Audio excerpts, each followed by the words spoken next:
మహిళలు ఆదాయం ఆర్జించాలనే ఉద్దేశంతో డ్వాక్రా సంఘాలు ఏర్పాటు చేశామని సీఎం చంద్రబాబు అన్నారు. ఎన్నో సవాళ్లను ఎదుర్కొని డ్వాక్రా సంఘాలు నిలబడ్డాయని తెలిపారు. ప్రకాశం జిల్లా మార్కాపురంలో మహిళా దినోత్సవం సందర్భంగా సీఎం మహిళలతో ముఖాముఖి నిర్వహించారు. మహిళలు పారిశ్రామికంగా ఎదిగేలా ప్రోత్సహిస్తున్నామన్నారు. హైదరాబాద్లో మహిళా పారిశ్రామికవేత్తల కోసం గతంలో 35 ఎకరాలు కేటాయించినట్లు చంద్రబాబు గుర్తు చేశారు. మహిళలు చేసిన ఉత్పత్తులకు మార్కెటింగ్ కల్పించే బాధ్యత తనదని సీఎం స్పష్టం చేశారు. ఆడబిడ్డలంటే బలహీనులనే ఒక అభిప్రాయం. కూలికెళ్లే ఆడవాళ్లకు తక్కువ కూలి ఇస్తారు. అవునా కాదా?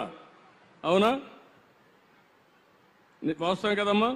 మగవాళ్ళకి ఎక్కువ ఇస్తారు. రెండోది, సైకిల్ తొక్కాలంటే మగబిడ్డలే తొక్కాలి కాబట్టి ఆడబిడ్డలు తొక్కకూడదు, వీళ్ళు తొక్కలేరు అనే ఉద్దేశంతో మగబిడ్డలకే ఇస్తారు.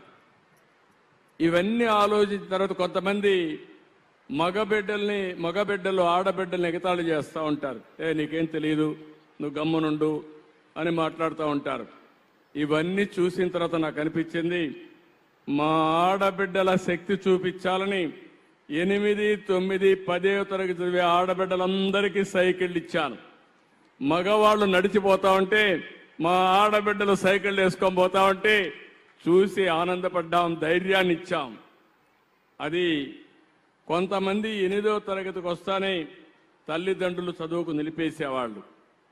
ఎప్పుడైతే ఆడబిడ్డలకు సైకిళ్ళు ఇచ్చానో ఆడబిడ్డలు తల్లిదండ్రుల పైన పోరాడి స్కూలుకు పోవడం మొదలుపెట్టారు.